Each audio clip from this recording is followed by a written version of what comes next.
Welcome back ناظرین، وقفے جانے سے پہلے جب میں گفتگو کر رہا تھا تو وہ جو جنرل قدوانی صاحب کی تقریر کو میں پڑھ رہا تھا کہ انہوں نے اس بات کے خدشے کا اظہار کیا کہ یہ جو اس وقت کی جو نئی ٹیکنالوجیز ہیں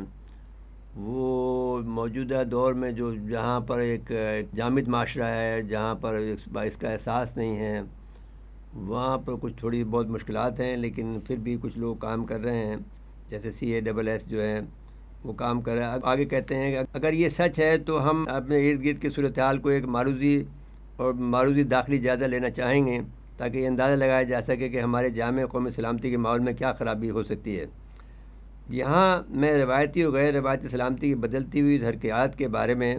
چند الفاظ کہنا چاہوں گا کہ ہم فوج میں بڑے پیمانے پر سوچنے اور اپنے خطرے کے جائزے اور رد عمل کے اختیار کو تھوڑا سا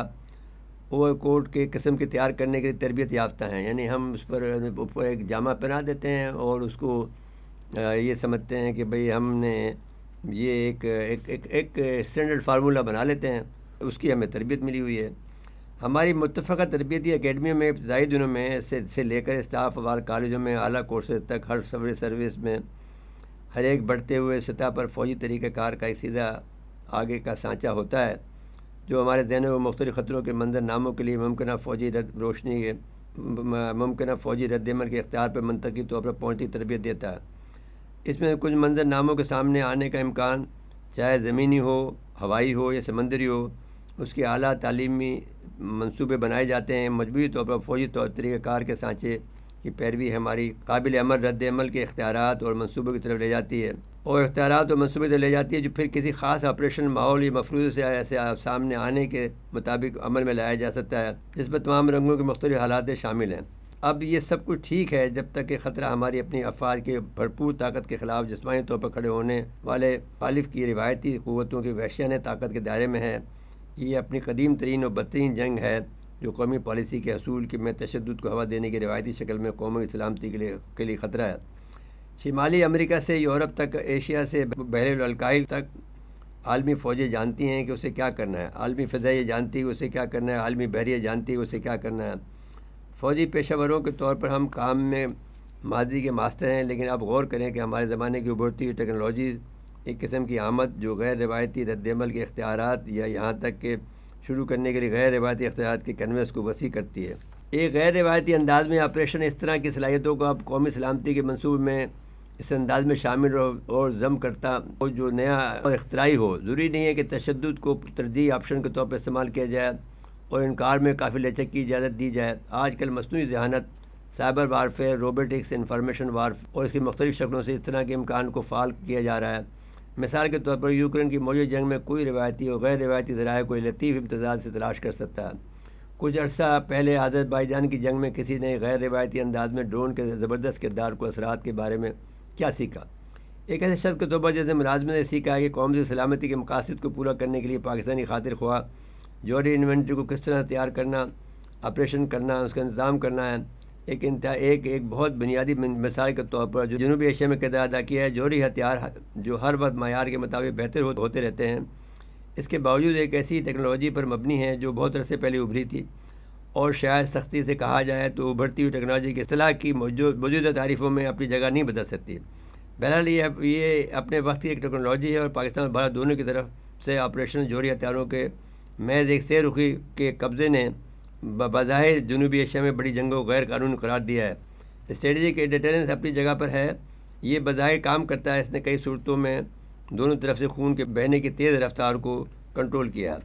میں کہہ سکتا ہوں کہ جوہری ٹیکنالوجی کے ڈیٹرنٹ اثرات جنوبی ایشیا میں حاصل کرنے میں کامیاب رہے ہیں کہ بڑی جنگوں کو غیر قانونی قرار دینے میں مدد کرنے کے باوجود، اور اس کے باوجود یہ پیدا ہوئے جسے میں کہہ سکتا ہوں کہ ریگولیشن کے ذرائع کے ذریعے روایتی قوتوں کا مطلب انہوں نے جنگ کو روایتی، غیر روایتی اور غیر رابطہ ذرائع کے ذریعے کھیل دیا ہے، جس کی تعریف ہائبرڈ جنگ کے مختلف رنگوں سے کی گئی ہے، جس میں کم شدت کے تنازعات، مختلف قسم کے اندرونی محاذوں کا آغاز، شدید معلوماتی جنگ، مستقبل میں شاید پانی کی جنگیں، گمنام سائبر حملے شامل ہیں۔ سہولیات یہاں تک کہ پاکستان کے روایتی اثر رسوخ کے علاقوں میں جارحانہ سفارتی اور اقتصادی پالیسی وغیرہ کے نتیجے میں کوئی پوچھ سکتا ہے کہ آخر یہ کیا ہو رہا ہے؟ جواب میں پاکستانی قومی سلامتی، جامع قومی سلامتی ہی اس کا جواب ہے۔ بہت جلد کچھ نئی ابھرتی ہوئی ٹیکنالوجی جن کا پہلے ذکر کیا گیا جو اس وقت دنیا میں گھوم رہی ہیں، جنوبی ایشیا کی انوینٹری میں بھی کسی نہ کسی شکل میں اپنا راستہ تلاش کر لیں گی۔ ان کا ہمیشہ دوہرا استعمال ہوگا یا شاید زیادہ درست طور پر 4 گنا استعمال، اور سول اور ملٹری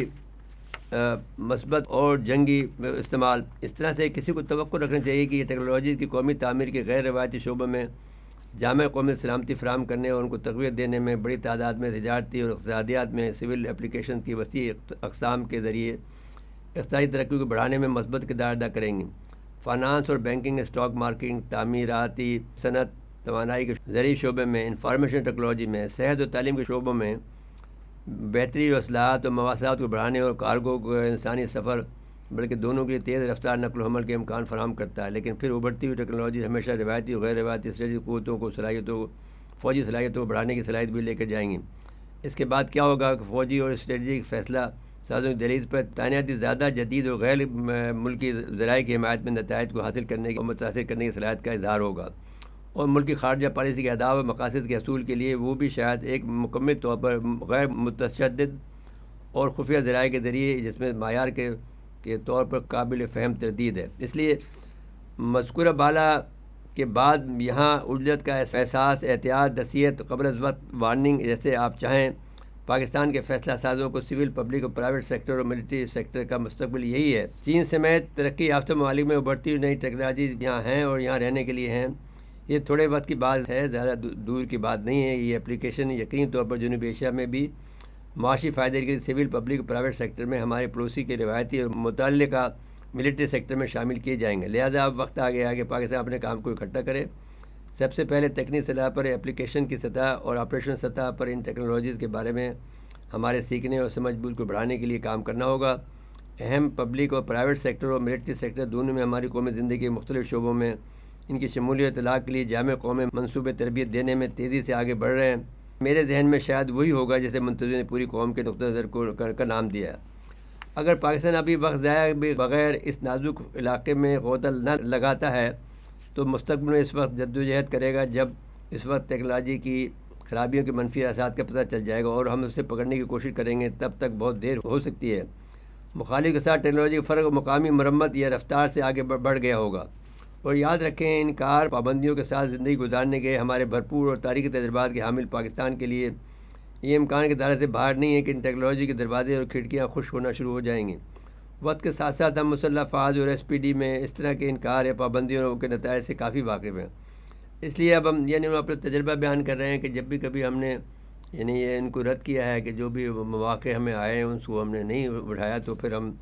ہمیں نقصان اٹھانا پڑا تھا، یا پھر اس کو ہمیں دیر لگی تھی اس کو کیچ کرنے کے لیے۔ وقت کے ساتھ ہم مسلح افواج ایس پی ڈی میں اس طرح کے انکار اور پابندیوں کے نتائج سے کافی واقف ہیں۔ اس لیے اب عمل کرنے کا وقت ہے، جبکہ دروازے ابھی کھلے ہیں۔ یعنی وہ کہہ رہے ہیں کہ چین کے دروازے کھلے ہوئے ہیں، تو اس سے پاکستان کو ایک ثابت شدہ قابل اعتماد اسٹریٹجک پارٹنرشپ کا فائدہ ہے جو ہمارا چین کی شکل میں ہمارا موجود ہے، جو ماضی میں ہر وقت امتحان میں کھڑی رہی ہے۔ پاکستان کے جامع قومی سلامتی کو بڑھانے